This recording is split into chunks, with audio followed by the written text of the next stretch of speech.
অবশেষে ইরানের পক্ষে ইহুদিবাদী শক্তির বিরুদ্ধে রুখে দাঁড়ালো ইয়েমেনের হুথি বিদ্রোহীরা। এবার কি করবে ইসরায়েল? একই সাথে ইরান সমর্থিত সশস্ত্র গোষ্ঠীগুলোর হামলা ঠেকাতে পারবে তো ইহুদিবাদীরা? কারণ ইরানকে ঘিরে ইসরায়েল যুক্তরাষ্ট্রের নতুন করে আগ্রাসন শুরুর পর প্রথমবারের মতো তেল আবিবকে লক্ষ্য করে জোরদার মিসাইল হামলা চালানোর দাবি করেছে হুথি বিদ্রোহী গোষ্ঠী। তাহলে কি মার্কিন প্রেসিডেন্ট ডোনাল্ড ট্রাম্পের যুদ্ধবিরতির স্বপ্ন ভেস্তে গেল? চলমান এই যুদ্ধের ময়দান অচিরেই কি আর শান্ত হচ্ছে না?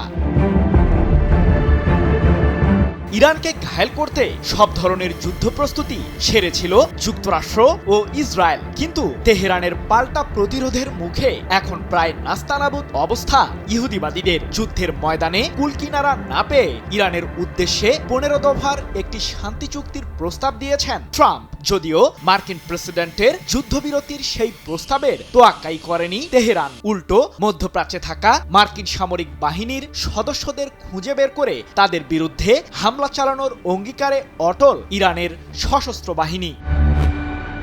এরই মাঝে যুক্তরাষ্ট্রের 17টি সামরিক ঘাঁটিতে মিসাইল ও আত্মঘাতী ড্রোন হামলা চালিয়ে সেগুলোকে গুড়িয়ে দেওয়ার দাবি করেছে ইরান। যুদ্ধের ময়দানে যখন একাই লড়ে যেতে আর সাহস পাচ্ছিল না যুক্তরাষ্ট্র, সে মুহূর্তে পশ্চিমা সামরিক জোট ন্যাটোর সহায়তা কামনা করেন ট্রাম্প। কিন্তু বিপদের সময় মার্কিন শাসকের পাশে দাঁড়াতে পুরোপুরি অস্বীকৃতি জানিয়েছে ন্যাটো, যার কারণে হতাশ হয়ে পড়েছেন ট্রাম্প।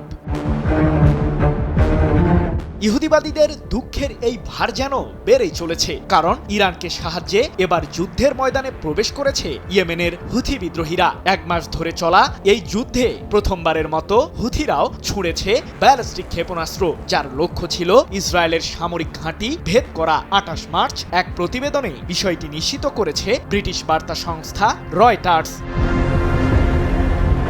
মধ্যপ্রাচ্য জুড়ে ছড়িয়ে পড়া এই যুদ্ধে এখন পর্যন্ত বহু ক্ষয়ক্ষতি হয়েছে। জ্বালানি সরবরাহে এ যাবৎকালের সবচেয়ে বড় সংকটে পড়েছে পুরো বিশ্ব, যার ফলে বিভিন্ন দেশের অর্থনীতির চাকা প্রায় অচল হয়ে পড়েছে। তাই তো বিশ্লেষকরা বলছেন, চলমান এই যুদ্ধে হুথিরা প্রবেশ করায় সংকটের যেন নতুন করে সূচনা হলো, যার মাধ্যমে যুদ্ধ আরও দীর্ঘায়িত হবে। যদিও সম্প্রতি মার্কিন পররাষ্ট্রমন্ত্রী মার্কো রুবিও কিছুটা ভীতির স্বরেই জানিয়েছেন, মধ্যপ্রাচ্যে চলমান যুদ্ধ থেকে যুক্তরাষ্ট্রকে গুটিয়ে আনার পরিকল্পনা করছে হোয়াইট হাউস, যার ব্যাপ্তি কয়েক মাস নয় সপ্তাহের মধ্যে শেষ করবে যুক্তরাষ্ট্র। প্রশ্ন হলো, ইয়েমেনের হুথি বিদ্রোহীরা চলমান যুদ্ধে প্রবেশ করায় কি ধরনের ক্ষতির মুখে পড়তে পারে মধ্যপ্রাচ্য?